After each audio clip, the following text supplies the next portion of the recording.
अदालत से फालतू आदमी हटा दिए गए थे। स्नेह प्रभा उर्फ हीरोइन ने बयान दिया। मेरा नाम स्नेह प्रभा है। जिन वस्तुओं का उल्लेख हुआ है वो सभी मेरे घर से बरामद हुई है। वो मकान मेरा है। ये सच है कि उस मकान की स्वामिनी मैं हूँ। मैं डांस स्कूल भी चलाती हूँ, जिससे 1 से लेकर 1,500 रुपये प्रति मास की मुझे आमदनी भी है। ये सही है कि दादा नामक व्यक्ति मेरे साथ मेरे मकान में रहता है। आमतौर से उसे दादा कहा जाता है। ये उसके कई नाम और है। ये सभी वस्तुएं उसने ही संग्रहित की है। उसने ये वस्तुएं क्यों संग्रहित की, इसका बेहतर जवाब तो वही बता सकता है। मैं तो केवल इतना ही कह सकती हूँ कि वह ऐसा व्यक्ति है कि कोई भी अपराध उसके लिए वर्जित नहीं है। वह अफीम और भांग से बहुत सी नशीली वस्तुएं भी बनाता है। वह नशीली वस्तुएं इस शहर में बिकती भी है, इस प्रांत में भी बिकती है और मेरा विश्वास है कि विदेशों में भी बेची जाती है। दादा पहली बार पकड़ा गया है और इसलिए पकड़ा गया है कि शहर में दिल्ली से जासूस आए हुए थे। यहाँ की पुलिस उसे कभी नहीं पकड़ती, इसलिए कि पुलिस जानती है कि वो प्रभावशाली राजनीतिज्ञों के शहर पर काम करता है। उसका वैसा ही रौब दौब है जैसा कि किसी मंत्री जैसे पहुंच वाले राजनीतिज्ञ का होता है। इसका प्रमाण ये दोनों दिल्ली के जासूस दे सकते हैं। हवालात से भी वह आदेश भेजता रहा है। जाहिर है कि वह आदेश हवालात से बाहर पुलिस स्टाफ के लोग ही लाए हैं। उसने इन दोनों जासूसों को खत्म कर देना चाहा था। उसने एक और स्त्री को भी समाप्त करा देना चाहा था। ये सभी अपनी चतुरता के कारण बच गए। दादा के कारण ही राजापुरी के थानेदार को लाइन हाजिर किया गया है। अनुमान लगा लीजिए कि हवालात में बंद होने के बाद भी वह कितना प्रभावशाली है। उसके अपराधों का विवरण मेरे पास नहीं है। यही उसकी विशेषता है। वह अपने अपराधों का विवरण किसी को नहीं देता। वो तय करता है कि किससे क्या काम कराना है और किसको कितनी उजरत देनी है। आमतौर से किराए के अपराधियों से अपराध कराता है और उन्हें पैसे देता है। रुपए पैसे के मामले में वो मेरा विश्वास करता है कि तिजोरी मेरे ही घर पर है और चाबी मेरे ही पास रहती है। मेरा अनुमान 10% का है। पहले कहीं से किसी काम के लिए 100 रुपये आता है, उसी काम को वो किराए के गुंडे से 10 रुपये में कराता है। मैंने कहा ना, उसने क्या क्या अपराध किए हैं अथवा किए हैं विवरण मेरे पास नहीं है। फिर भी मुझे इतनी जानकारी है कि प्रत्येक प्रकार का अपराध उसने स्वयं किया है। किस अपराध के बारे में आप जानना चाहते हैं? सबसे अधिक बड़ा अपराध हत्या का होता है। उस अपराध के कारण अपराधी को फांसी भी लग सकती है। हत्या का अपराध उसने मेरी जानकारी में किया है, किए हैं, एक नहीं अनेक।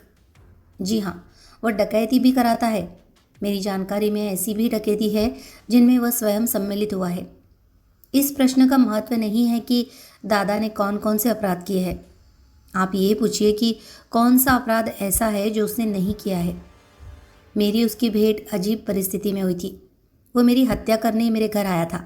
मेरे सामने 2 ही रास्ते थे, या तो मैं उसके हाथों समाप्त हो जाऊं या उसके हाथ बिना मोल बिक जाऊं। मेरा दुर्भाग्य, मैंने बिना मोल बिक जाना पसंद किया, इसलिए कि मैंने तब अपने अनुभव से ये समझा था कि जिस देश में, जिस प्रांत में और जिस नगर में रहती हूँ वहाँ न्याय नहीं है। मैंने इतना अन्याय सहा था कि मेरे सम्मुख जिंदा रहने के 2 ही विकल्प थे। एक विकल्प था कि मैं अपने नारित्व की बलि देकर वेश्या हो जाऊं। दूसरा विकल्प था कि दादा जैसे सफ़ेद पोश और पहुँच वाले गुंडे की ओट ले लूं। इसलिए कि यह मैंने दादा की गिरफ्तारी के बाद ही जाना कि नगर, प्रांत और देश से न्याय एकदम ही नहीं उठ गया है। इसलिए कि आज मैंने ये जाना कि अभी इस देश में मनुष्य भी है और मनुष्यता भी है। कौन जाने किसी पहुँच के कारण, कानून की किसी कमजोरी के कारण दादा छूट जाए, तब यह निश्चित है कि मुझे मौत मिलेगी। परंतु अब मैं इस निश्चय पर पहुंची हूँ कि किसी अपराधी की रखैल बनने से मौत अच्छी है। यूँ मुझे दोनों जासूस भले लगे, परंतु एक बात का जवाब ये भी मुझे नहीं दे पाए।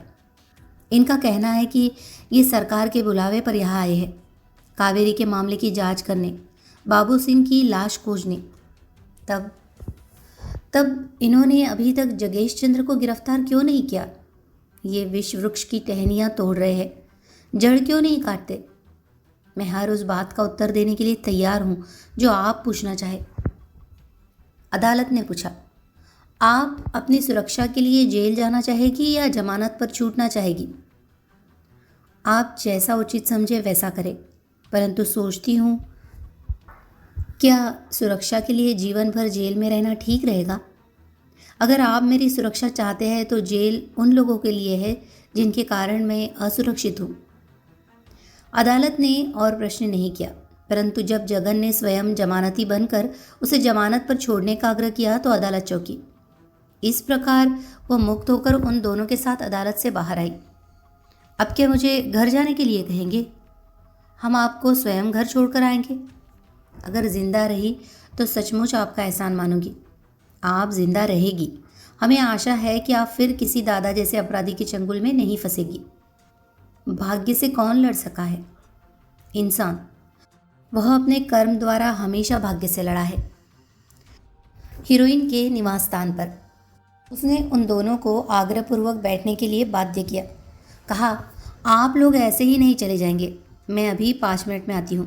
लगभग 10 मिनट बाद वह लौटी। कैसी हास्यप्रद बात थी। रात में उसने सुबह जिस पुरुष नौकर की उपस्थिति की बात की थी वो 13-14 साल का लड़का था। वही उन दोनों के लिए बढ़िया कॉफ़ी बना कर लाया। वह लौटी थी स्नान करके। बदन पर हल्के गुलाबी रंग की साड़ी लिपटी हुई थी, कहीं कहीं गीली हो गई थी और तन से चिपक भी गई थी। कुल मिलाकर स्नान के बाद वह मोहक दिखाई पड़ रही थी। बोली, क्षमा कीजिएगा, यूँ सुबह से तो कई बार नियम टूटा है, परंतु अब स्नान के बाद 10 मिनट ईश्वर का नाम लेकर ही कुछ खा पी सकूंगी। आप चाहे भले ही कहे कि 900 चूहे खाकर बिल्ली हज को जा रही है। अपनी बात कहकर वह स्वयं ही खिलखिलाकर हंसी। कॉफ़ी पीते हुए बंदूक सिंह ने टोका, आपसे एक बात पूछनी थी। 10 बातें पूछिए। आपका आभार मानते हुए कि आपने हमारी इच्छानुसार अदालत में संक्षिप्त सत्य ही कहा। ये पूछना चाहता हूँ कि बातों ही बातों में हमें क्यों रताड़ दिया? आपको? आपने कहा था कि हम विष वृक्ष की टहनियाँ तोड़ रहे हैं, जड़ क्यों नहीं काटते? जगेश चंद्र समझी, हम भी समझना चाहते हैं। यूँ बात एकदम व्यक्तिगत है। आवेश बढ़ गया और आक्रोश प्रकट हो गया। व्यक्तिगत बात है? जाने दीजिए। नहीं, सुन भी लीजिए और देख भी लीजिए। ज़रा गौर से देखिए तो इधर। वह उठी और जगन और बंदूक सिंह से निकट आकर अपना सीधा गाल दिखाते हुए कहा, एक दाग देख रहे हैं ना? जी, ये जगेश चंद्र की निशानी है। सुनकर दोनों चौंके। वह आकर अपने स्थान पर बैठ गई। उसने कहा, लगभग 6 महीने पहले, ये होली की बात है, वफाक का दिन था। दादा ने आदेश के स्वर में कहा था, आज तुम्हें जगेश के यहाँ जाना है। मैं भी पहुँचूंगा, परंतु तुम्हें लेने के लिए वह कार भेजेगा। बहुत दिनों से कह रहा है तुम्हें देखने के लिए। उसके साथ लेन देन का कारोबार भी है। चली जाना। अगर ठीक वातावरण देखो तो 1-2 गीत सुना देना। यूँ वो तुम्हारा नाच देखना चाहता है, परंतु मैंने कह दिया है कि आज नाच वगैरह नहीं होगा। वह क्या है? मैं केवल इतना जानती थी कि वह एक मंत्री है।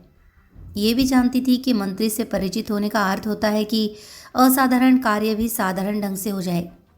मैंने मन में सोचा था, अगर वह नाचने का आग्रह करेगा, घुंघरू और साजिंदों की व्यवस्था कर देगा तो नाच भी लूँगी। कई मंत्रियों से परिचय है, एक और सही। मैं तैयार थी। उस दिन मैंने विशेष रूप से इंद्रधनुषी छापे की साड़ी पहनी थी।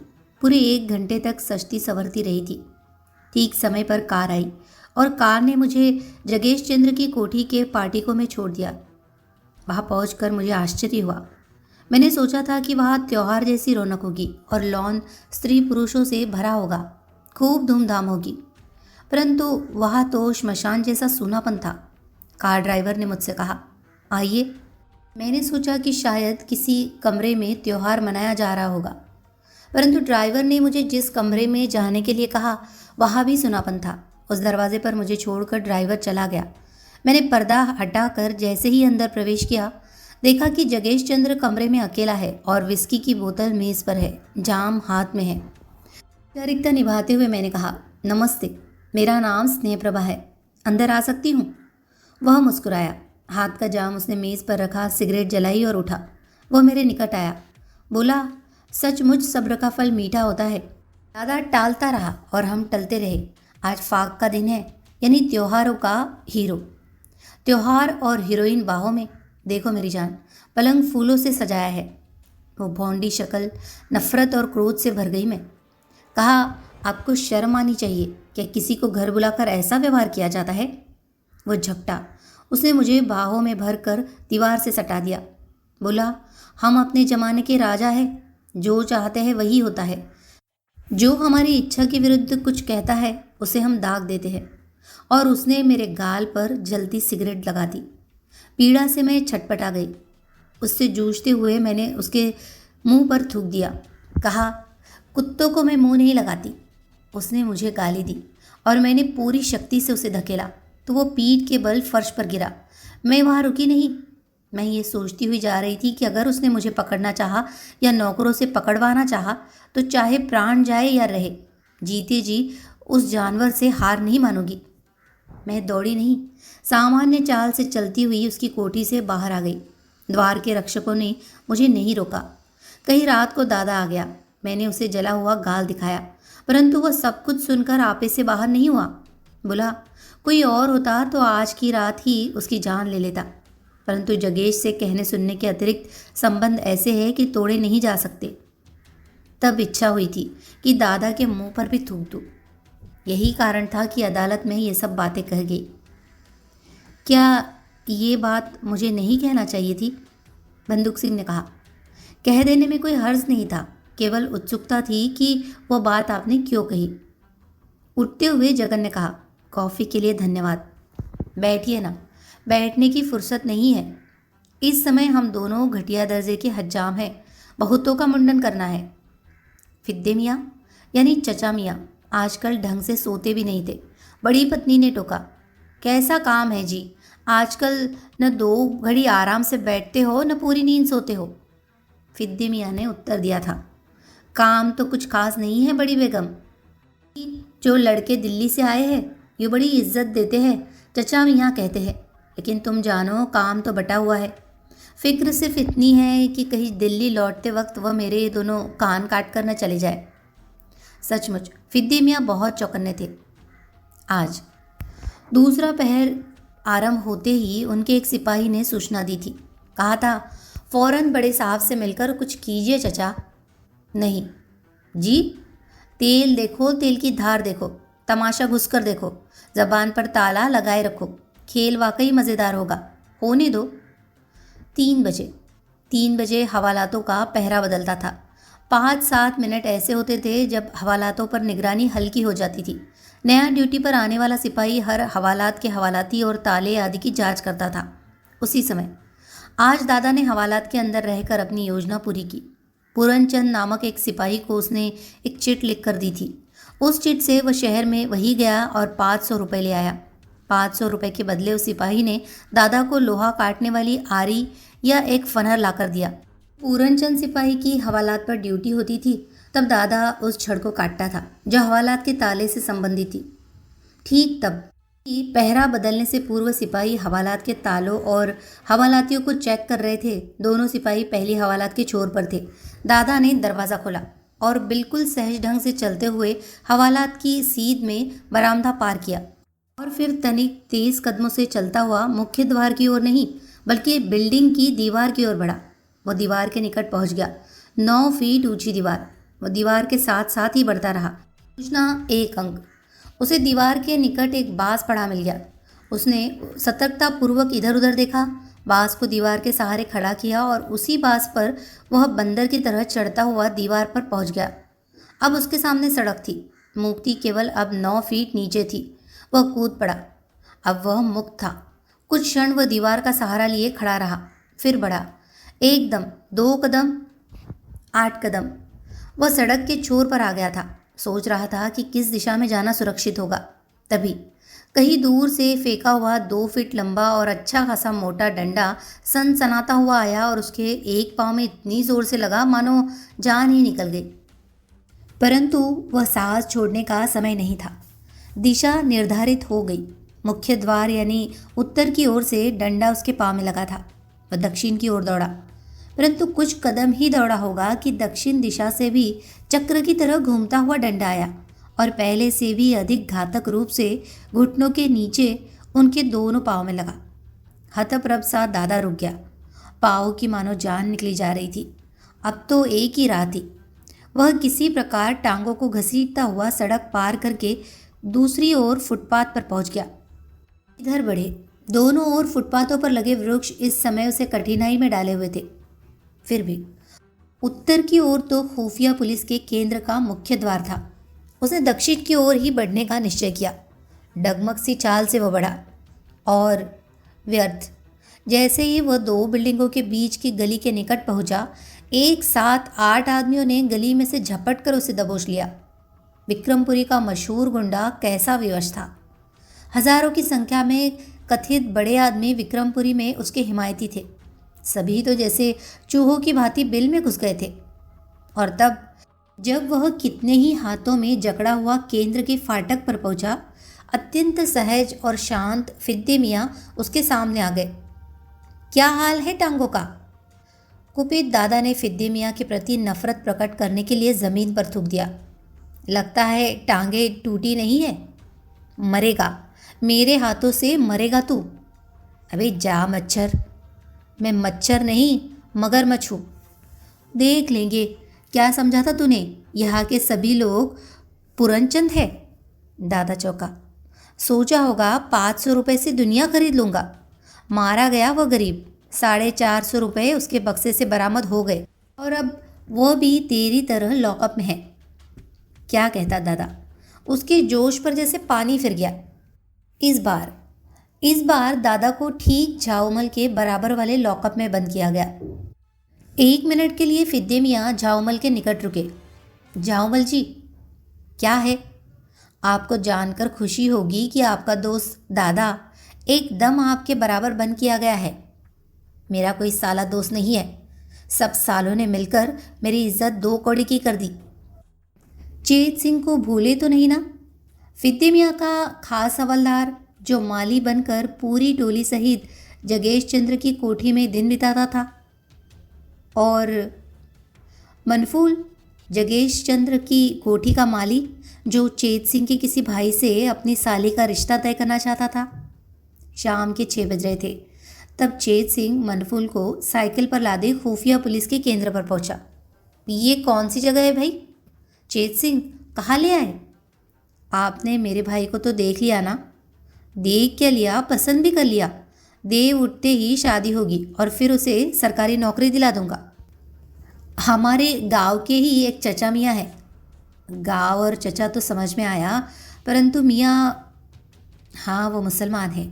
पिताजी के दोस्त थे। अम्मा ने उन्हें चिट्ठी लिखी है कि लड़की वालों से मिल लेना। बड़े अफसर है। कहाँ जाते फिरते, सो आपको ही यहाँ ले आया हूँ। ज़रा 10 मिनट बात कर लेना। समझा। बेचारा मनफूल, वो खाक नहीं समझा। चेत सिंह उसे फिद्दे मियाँ के केबिन में ले गया। फिद्दे मियाँ उससे बड़े तपाक से मिले। चेत सिंह से कहा, भाई नई रिश्तेदारी का मामला है, कुछ चाय नाश्ता मंगाओ, बातें बाद में होगी। मन ही मन मनफूल सोच रहा था, कैसा मुसलमान है ये जो हिंदुओं से रिश्तेदारी मानता है। मिठाई, नमकीन और चाय, इस दौर में बातें भी होती रही, एकदम घरेलू बातें। यानी तो मनफूल जी, रिश्तेदारी पक्की है? बिल्कुल पक्की। भाई यूँ मैं दहेज के खिलाफ हूँ। लड़की वाले जो भी देंगे उसे ही कानून का खजाना मानूंगा। लेकिन पहले ही कह देता हूँ, बारात हमारी शानदार होगी। बारात की खूब अच्छी खातिर होगी। बारात में बिरादरी के अलावा ब्राह्मण तो होंगे ही, मुसलमान भी होंगे। हमारे गांव में ईसाई डॉक्टर है, वो भी होंगे। यानी कि सिर्फ बिरादरी की बारात नहीं होगी, हिंदुस्तानी बारात होगी। ये तो खुशी की बात है। सगाई से पहले हमारा लड़का लड़की देखना चाहेगा। ज़रूर, इंतज़ाम हो जाएगा। ठीक है। अरे भाई ये गुलाब जामुन लो भाई, तकल्लुफ़ कैसा, अब तो हम घर के ही आदमी हैं। और नाश्ता समाप्त हुआ। चेत सिंह, जी चचा मियाँ, ज़रा क्वार्टर पर चले जाओ, शायद तुम्हारी चची सब्जी वगैरह मंगवाए। मैं मनफूल सिंह से कुछ बातें अकेले में करूँगा। पहले से निश्चित ड्रामा, यानी चेत सिंह की छुट्टी। उसने साइकिल उठाई और अपने घर चला गया। केबिन में, मनफूल सिंह जी। जी। जगेश चंद्र के यहाँ काम करते हैं? जी हाँ। किस्सा हातिम ताई पढ़ा है? जी। यानी नहीं पढ़ा। छोड़ो, हिंदुओं में एक कायदा है, जब बेटी को विदा करते हैं तो बेटी की माँ उसे 7 आशीष देती है। जी हाँ। 7 सवाल पूछूंगा। जी, कैसे 7 सवाल? किस्सा हातिम ताई के नहीं, मेरे 7 सवाल सुनो। 1. तुम्हारे सामने जगेश चंद्र ने कितनी औरतों की इज्जत लूटी? 2. तुम्हारी जानकारी में जगेश चंद्र ने कितनी हत्याएं की? 3. तुम जगेश चंद्र के कितनी हत्याओं में सहयोगी रहे? मनफूल का चेहरा फक पड़ गया था। वह कुछ कहना चाहता था, परंतु फिद्दी मियाँ ने उसे इशारे से रोक दिया। कहा, सवाल नंबर 4, बाबू सिंह की हत्या कैसे की गई? 5. बाबू सिंह की लाश का क्या किया? 6. फूल पौधे और घास काटने की तनख्वाह तो तुम्हें सरकार देती है। इन कुकर्मों में शामिल रहने के एवज में तुम्हें कितना रुपया मिला? 7. जगेश चंद्र की आदतें सभी जानते हैं। तुम्हारी औरत और जगेश चंद्र के बीच कैसे ताल्लुक है? हड़बड़ाया सा मनफूल बोला, मुझे क्या मतलब, मैं कुछ नहीं जानता साहब। मैं फिद्दी मियाँ ने मेज़ पर रखी घंटी बजाई। बिना वर्दी के 2 सिपाही अंदर आए। इन्हें बाइज्जत ले जाकर हवालात में बंद कर दो। बेचारा मनफूल, उसे दोनों सिपाहियों ने बाहों से पकड़ लिया था। फिद्दी मियाँ कुर्सी से उठे और मनफूल के पास आए। आत्मीयता का दिखावा करते हुए अपना एक हाथ उसके कंधे पर रख दिया। सुनो बेटे, तुम खुफिया पुलिस की हिरासत में हो। 7 क्या, यहाँ 700 सवालों का जवाब भी लोग खटाखट बोल जाते हैं। इत्मीनान से बैठकर सोच लो। 3 घंटे का टाइम देता हूँ। 3 घंटे बाद अगर साफ और सच नहीं बोलोगे तो बात जबान से नहीं, जूते से होगी। अच्छा यही होगा कि जूतेबाजी की नौबत ना आए। भले आदमी वक्त की नज़ाकत समझा करते हैं। और उसे हवालात में बंद करने इस ढंग से ले जाया गया कि उसने दादा को भी बंद देखा और झाऊमल को भी। बेचारा मनफूल। दिन बीत रहे थे। अब मामले के हीरो बने हुए थे फिद्दी मियाँ। कानों कान खबर फैल रही थी कि दिल्ली से आने वाले दोनों जासूस वापस चले गए। यूँ 4 व्यक्ति राजापुरी पुलिस ने भी गिरफ्तार किए थे। इन्हें स्वर्णलता के घर के पास गिरफ्तार किया गया था। उन चारों के पास देसी पिस्तौल और चूरे बरामद हुए थे। पुलिस ने 14 दिन का रिमांड मांगा और मिल गया। और इसी प्रकार दादा और झाऊमल की पुलिस हिरासत की अवधि समाप्त हुई तो फिद्दी मियाँ ने ही उन्हें कोर्ट में प्रस्तुत किया। आश्चर्य, झाऊमल और दादा दोनों को ही और 1 सप्ताह पुलिस हिरासत में रखने का आदेश मजिस्ट्रेट ने बड़ी सुगमता से दे दिया। दोनों के ही वकीलों ने जमानत के प्रार्थना पत्र दिए थे। दोनों के ही वकील पुलिस हिरासत में रखे जाने के विरुद्ध बहस करना चाहते थे, परंतु मजिस्ट्रेट ने बंद कमरे में मनफूल का बयान लिया था। वह आश्वस्त थे। वकीलों को संक्षिप्त उत्तर दिया गया कि वह अगली तारीख पर प्रस्तुत होकर बहस करे और जमानत की दरख्वास्त पर बहस करे। परंतु सबसे अधिक आश्चर्यजनक 2 ही बातें थी। 1, दिल्ली के दोनों जासूस गायब थे। 2, जगेश चंद्र ने पुलिस आयुक्त को प्रार्थना पत्र दिया था कि उनका मालिक कई दिन से रहस्यमय ढंग से गायब है। पुलिस आयुक्त ने इस प्रार्थना पत्र का कोई उत्तर नहीं दिया था, जबकि मनफूल खुफिया पुलिस की हिरासत में था और मजिस्ट्रेट के सम्मुख उसका बयान भी हो चुका था। आश्चर्य, जगन और बंदूक सिंह दोनों राजकीय अस्पताल में मेडिकल सुपरिटेंडेंट के कमरे में बैठे थे। एक और भी आश्चर्य, दोनों ही अपनी सामान्य वेशभूषा में नहीं थे। दोनों ने ही खद्दर के कुर्ते और पाजामे पहन रखे थे, मानो राजनीतिक कार्यकर्ता हो। उनकी कार अस्पताल के कंपाउंड में कहीं भी नहीं थी। कमरे में मेडिकल सुपरिटेंडेंट नहीं थे, वही दोनों थे। बंदूक? जी, एक किस्सा है। सुनाइए। एक साधु थे। आप भूल रहे हैं, साधु 2 थे। 4 भी हो सकते हैं, परंतु किस्सा एक ही साधु का है। सुनना चाहो तो सुनाऊं। सुनाइए। साधु को अपने आश्रम में पक्षियों की चहचहाहट, हिरणों के कुलांचे, गायों का रंभाना बड़ा सुहाता था। यानी वहाँ सभी कुछ था। हाँ, तो ये साधु की कहा हुई, ये तो नवाब की कहानी हुई। आदमी तुम अड़ंगी बाज हो। मैं? चुपचाप कहानी सुनो। जी। परंतु साधु को सांप पसंद नहीं थे। वह पेड़ पर पक्षियों के अंडों को खा जाते थे, हिरणों और गायों को डस लेते थे। इसी कारण साधु अहिंसक होते हुए भी सांप को देखते ही हिंसक हो जाते थे, यानी सांप को मार डालते थे। हाँ, ठीक ही तो है, साधु थे ना, इस साइंस के ग्रेजुएट तो थे नहीं जो सांपों का फार्म बनाकर धन कमाने की बात सोचते। साधु आश्रम में टहल रहे थे कि उन्हें एक अंडा मिला। ओह, साधु ने सोचा जरूर किसी पक्षी का अंडा है, वृक्ष से गिरा होगा और नीचे घास के कारण टूटने से बच गया होगा। उन्होंने अंडे को उठाया और अपने आसन के निकट सुरक्षित रख दिया। कुछ समय बीता। अंडे में से बच्चा निकला। हाँ, अंडे में से बच्चा तो निकला, परंतु किसी पक्षी का चूजा नहीं, सांप का सपोला। चकित साधु से पकड़ने को दौड़ा, परंतु सपोला जाने कहाँ जा छुपा। फिर कहानी समाप्त हुई। अब बात करो दोनों प्रेतों की।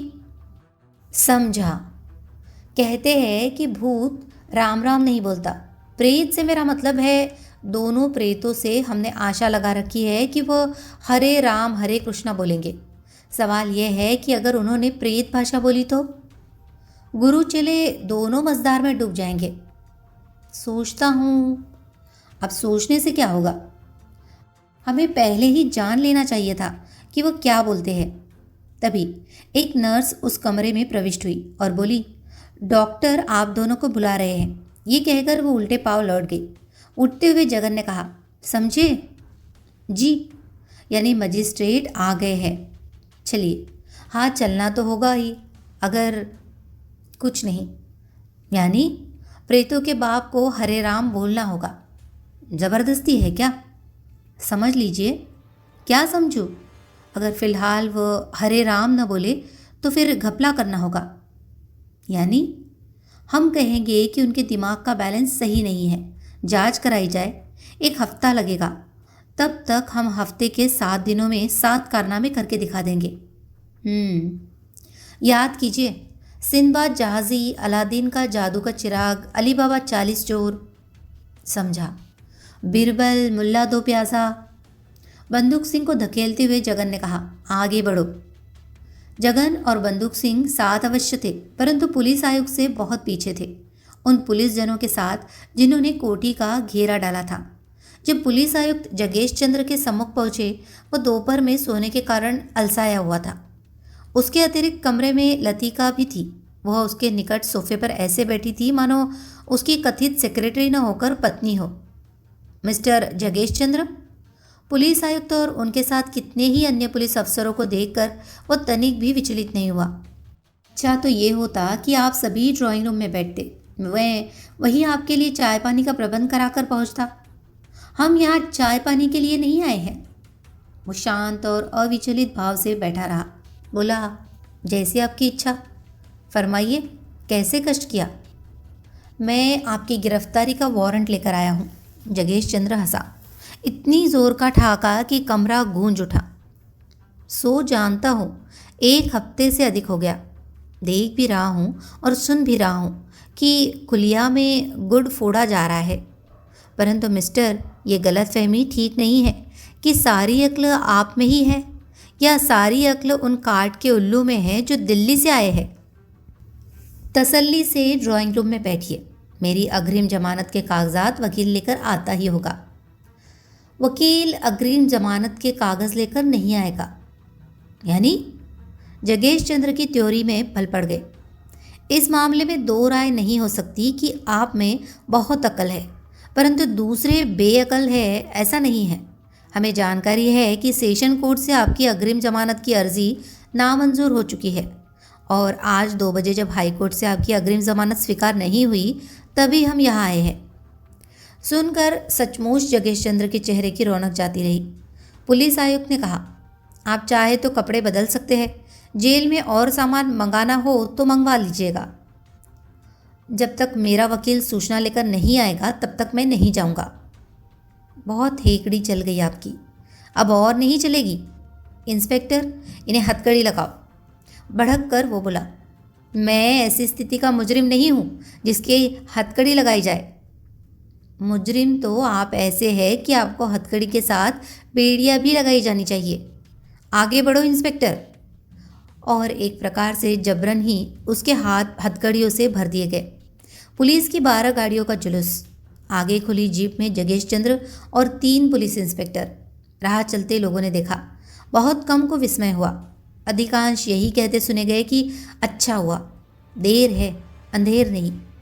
प्यारी उर्फ स्वर्णलता, हीरोइन उर्फ स्नेह प्रभा, भूपत लाल और मनफूल, ये 4 हुए गवाह, यानी वायदा माफ गवाह और एक गवाह और भी जुड़े। राजकीय अस्पताल के मेडिकल सुपरिटेंडेंट श्री भूषण श्रीवास्तव ने स्वीकार किया कि मुझे 10 शीशी परीक्षण के लिए दी गई। मेरी निगरानी में उनका लेबोरेटरी में परीक्षण हुआ।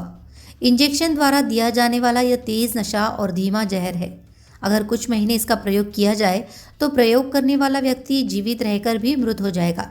उसका दिमाग काम करना बंद कर देगा, अर्थात वह लाइलाज पागल होगा।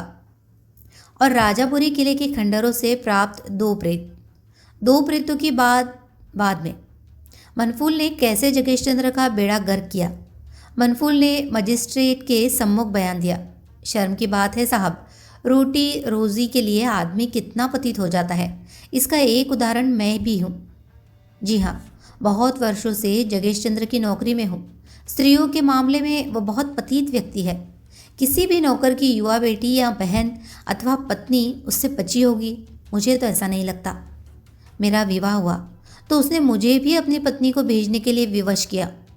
बेचारी मेरी पत्नी, ये बात सुनकर वो रो पड़ी थी, परंतु विवश था।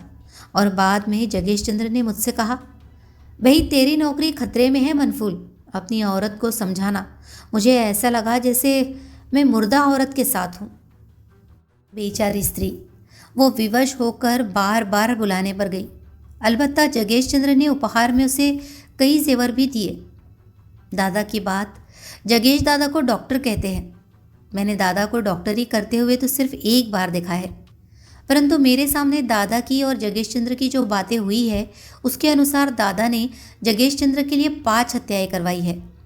इनमें से 2 जगेश की विरोधी पार्टी के थे, एक उसकी अपनी ही पार्टी का था और 2 उसकी तेल मिलों की यूनियन के नेता थे। बाबू सिंह के साथ जो भी हुआ वह मेरे सामने ही हुआ। मुझे अच्छी तरह याद है कि बाबू सिंह उस दिन अपने क्वार्टर में अकेला था। मुझे भेजकर ही उसे बुलवाया गया था। जब वो आया तो जगेश ने कहा, बाबू सिंह, हैजा फैल रहा है, हम सभी ने हैजे के टीके लगवाए हैं, तुम भी लगवा लो। बात इतने सहज ढंग से कही गई थी कि बाबू सिंह ने तुरंत अपनी बात आगे बढ़ा दी। उसे एक काली सी दवा का इंजेक्शन लगा दिया गया। वो चला गया। उसके जाने के बाद दादा और डॉक्टर ने कहा, ऐश करो नेताजी, कांटा निकाल दिया गया। 1 घंटा बीत जाने के बाद जगेश ने मुझे बाबू सिंह को देखने के लिए भेजा। वो बेहोश था। झंझोड़ने पर आकाश महल, परी उड़न, तश्तरी, इस प्रकार के कुछ शब्द कहे। आदेश पाकर मैं ही उसे उठाकर लाया और दादा उर्फ डॉक्टर की कार में लिटा दिया। उसके बाद बाबू सिंह को नहीं देखा। मेरे सामने दादा और डॉक्टर की बातें हुई झाऊमल के बारे में।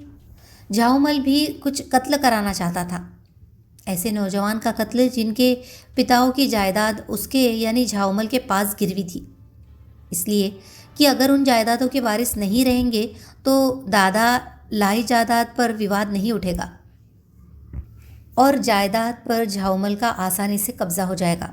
जहाँ तक मेरी जानकारी है, झाऊमल ने दादा की मार्फत 3 कत्ल कराए हैं।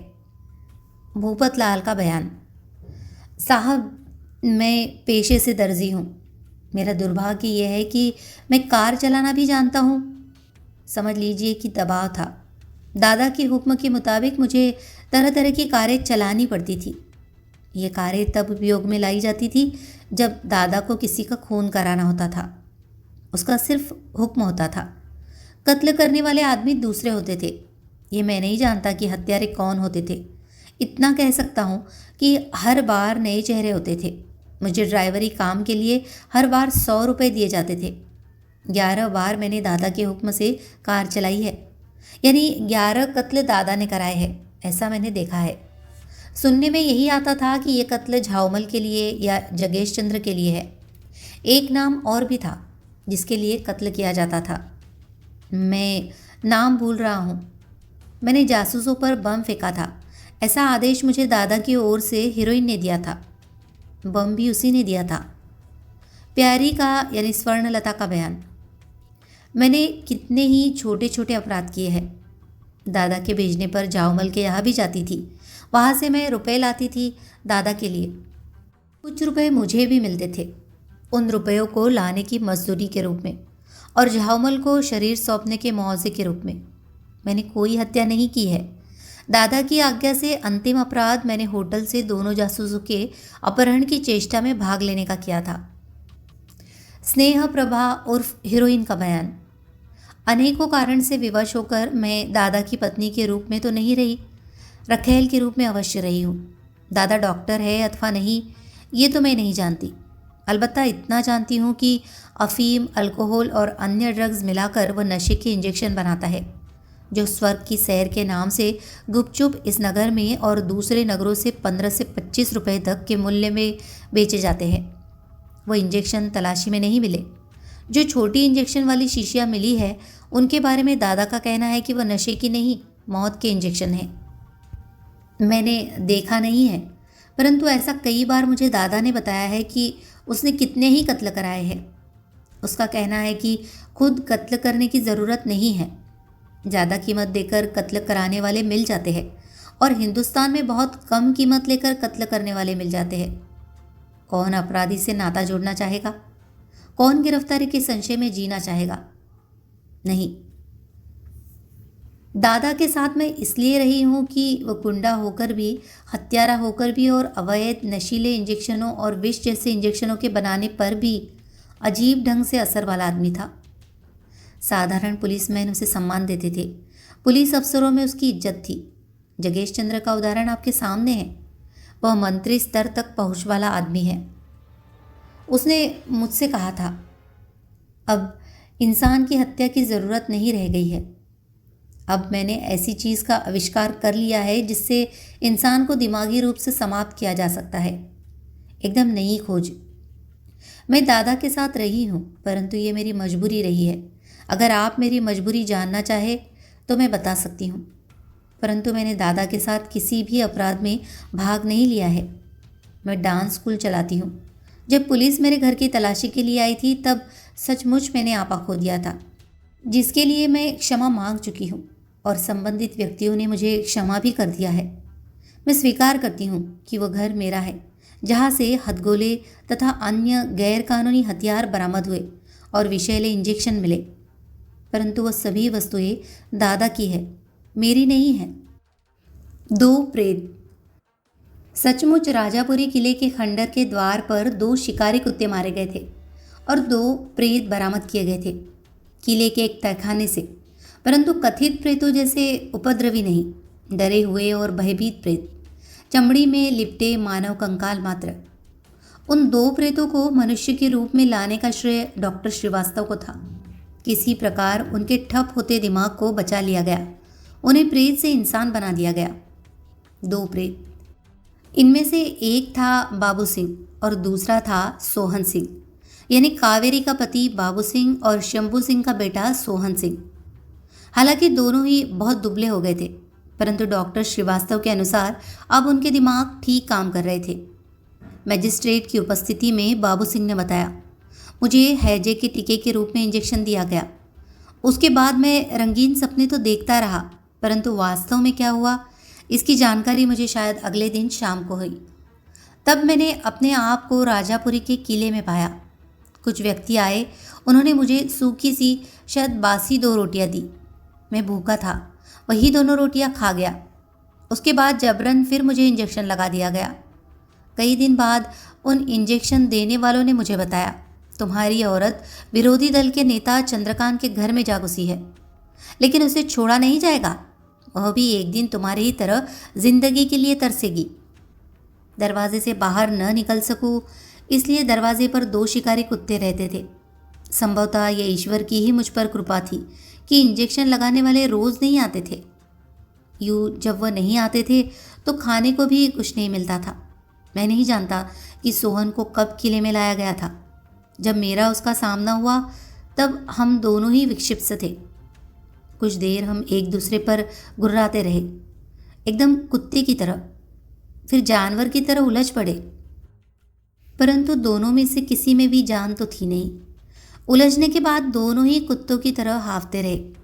एक दिन ऐसा संयोग हुआ कि 2 दिन से लगातार मुझे इंजेक्शन नहीं लगा था। दिन का तीसरा पहर था। कुत्ते दरवाजे से कहीं दूर भौंक रहे थे। मैं चुपचाप किले से निकल पड़ा। पैदल चलता रहा, परंतु जब लगभग रात बीत चुकी थी, मैं भूख प्यास से निढाल हो गया था। फिर भी घर के पिछवाड़े की दीवार फांद कर मैं चंद्रकांत के घर में जा पहुंचा। मैं ये कहना भूल गया कि मुझे कैद से छुटकारा मिले। मैं भूख के कारण रोटी मांग उठा और कावेरी शायद मुझे प्रेत समझ बैठी।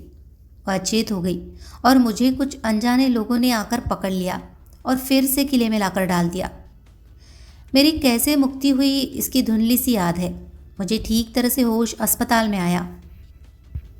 दूसरे प्रेत अर्थात सोहन सिंह का बयान। आप कहते हैं कि किले में जो दुख भोगे हैं वो मैं जज साहब के सामने अदालत में कहूँ। मैं उन दुखों को याद करके सिहर उठता हूँ।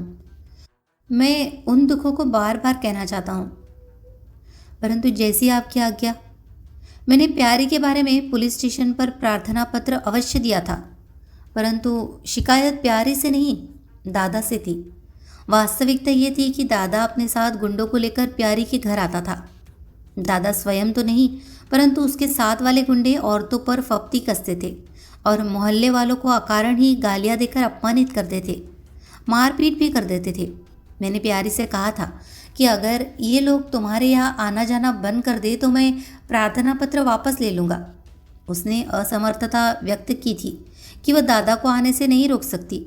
तब मैंने एक दरख्वास्त दादा के बारे में भी पुलिस स्टेशन को दे दी। एक दिन तब जबकि मैं दुकान बंद कर चुका था, दादा अकेला मेरे पास आया और बोला, क्यों ना हम दोनों समझौता कर ले। प्यारी के घर क्या, मैं राजापुरी आना ही छोड़ दूंगा। तुम अपनी दरख्वास्त वापस ले लो। पुलिस स्टेशन चलकर समझौता लिखित रूप में कर लेते हैं। मुझे बात उचित लगी। मैं उसके साथ कार में बैठ गया, परंतु कार इतनी तेज़ी से दौड़ी कि पुलिस स्टेशन पीछे छूट गया। मैं चीखा चिल्लाया, किंतु व्यर्थ। कार एक सुनसान स्थान पर रुकी। जबरन मुझे एक इंजेक्शन लगा दिया गया। और इसके बाद की कहानी किले की कैद की कहानी है, भयानक उत्पीड़न की कहानी है। जब मुझे इंजेक्शन लगाया जाता था तब कहा जाता था कुछ दिन की बात और है, फिर तुम्हें छोड़ दिया जाएगा। राजापुरी की सड़कों पर ऐसा पागल घुमा फिरेगा जिससे उसके घर वाले भी घृणा करेंगे। इस प्रकार अनबुझे राज खुल गए। सोहन सिंह का पिता शंभू सिंह राजापुरी से बुलाया गया था। बाप बेटे का मिलन सचमुच हृदयद्रावक था। दोनों एक दूसरे की बाहों में लिपट कर बहुत देर तक रोते रहे। चंद्रकांत को सूचना भेज दी गई थी। स्वयं जगन और बंदूक सिंह बाबू सिंह को लेकर उनके आवास पर पहुंचे। पत्नी का मिलन भी कुछ कम हृदयद्रावक नहीं था, परंतु उस मिलन को दर्शक के रूप में जगन और बंदूक सिंह ने नहीं देखा। तब जब तक कि कावेरी बाबू सिंह के पाँव से लिपट कर रो रही थी, जगन और बंदूक सिंह चंद्रकांत को अलग दूसरे कमरे में ले गए। खुश है ना नाना जी? जगन ने पूछा। बहुत खुश। आज मैं सत्ता में नहीं हूँ। अगर मैं सत्ता में होता तो तुम दोनों को राजकीय सम्मान देता। हमारी किस्मत में धक्के ही लिखे हैं नाना जी, और किस्मत को कोई बदल नहीं सकता। खैर, ये कुछ कागजात है। कैसे कागजात? केस का संपूर्ण विवरण इसमें है। हम तो खैर अब बचकर भाग ही जाएंगे, परंतु प्रेस आपको टटोलेगा भी और खींचतान भी करेगा, इसलिए ये सब जानकारी आपको भी दे देना उचित समझा। यूँ प्रेस प्रतिनिधि इस समय पुलिस आयुक्त के कार्यालय में है। खैर, देखा जाएगा। एक और भी बात देखनी है नाना जी। बोलो। हम चाहते तो इस मामले में सैकड़ों व्यक्तियों को गिरफ्तार कर सकते थे। दादा के दिमाग की एकदम नई उपज ये थी कि वह बेकार नौजवानों को कुछ ले देकर उनसे अपराध कराता था। इस प्रकार उसके अपराधों में बहुत से लिप्त थे। वह अपराध गिरोह बढ़ने न पाए। इस मामले में सचेत रहना है। हमने ये बात पुलिस आयुक्त से भी कह दी है। मैं तुम्हारी बात जो का त्यों विधानसभा में रख दूंगा, जैसा आप उचित समझे। एक खास बात और। कहो। जगेश चंद्र, दादा और झाऊमल तो मुजरिम है ही, परंतु कावेरी और बाबू सिंह का भी नैतिक पतन हुआ था। बेशक मानता हूँ, कम से कम इन दोनों का नैतिक पतन दोबारा न हो। इसके लिए आवश्यक है कि इन दोनों की सरकारी नौकरी बहाल रहे। निश्चय ही ऐसा ही होगा। मैं स्वयं मुख्यमंत्री से मिलकर इस प्रकार का निर्णय लेने के लिए उन्हें बाध्य करूँगा। धन्यवाद नाना जी, अब आज्ञा दीजिए। कैसे आदमी हो तुम दोनों? अभी तक तो काम में ही व्यस्त रहे हो। कुछ दिन यही आराम करो ना। ना ना जी। आप में दया माया है, परंतु क्या करें, कोलू के बैल की किस्मत। भी चंद्रकांत की पत्नी सहित कावेरी और बाबू सिंह आए। दोनों जगन और बंदूक सिंह के पाँव छूना चाहते थे, परंतु जानबूझकर दोनों पीछे हट गए। जगन ने कहा, वृक्ष फल तो देता ही है, परंतु श्रेय मिलना चाहिए वृक्ष लगाने वाले को। पाँव छुओ चंद्रकांत जी के, न ये विधानसभा में सवाल उठाते, न हम दिल्ली से आते और न तुम दोनों का मिलन होता।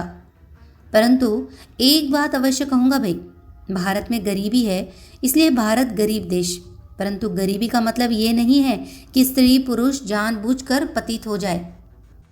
बबूल के पेड़ बोने से आम नहीं उपजते, ऐसा ही कुछ स्वर्णलता और प्यारी के मामले में हुआ। होटल छोड़ने के बाद वो दोनों सर्किट हाउस में ठहरे थे। अब जब कार में सामान लदा जा चुका था तो जाने कैसे प्यारी उनका पता पा गई। जगन की उपस्थिति की चिंता किए बिना प्यारी ने कहा, मुझे छोड़कर जा रहे हो? ठीक है, मैंने भी निश्चय किया है, आपकी कार के नीचे आकर जान दे दूंगी। विवश सा बंदूक सिंह प्यारी के निकट गया।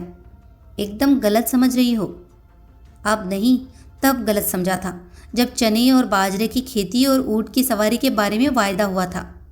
वायदा कायम है, लेकिन ये सोचो कि तुम इन सब मुकदमों में गवाह हो। मामला समाप्त हो जाने दो, मैं खुद तुम्हें लेने आऊँगा। और बात संभाली फिद्दे मियाँ ने, जो साथ ही थे। यकीन करो भाई, अगर उन्होंने वायदा खिलाफी की तो मैं तुम्हें दिल्ली ले चलूँगा।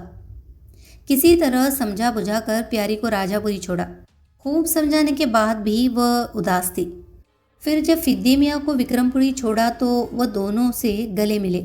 साथ ही ये भी कहा, मियाँ सोचा तो ये था कि कम से कम 2 दिन आपको घर पर मेहमान रखूँगा, खूब ईद बनेगी, लेकिन अपने मतलब से ही सही, आपने गड़बड़ भी तो कर रखी है।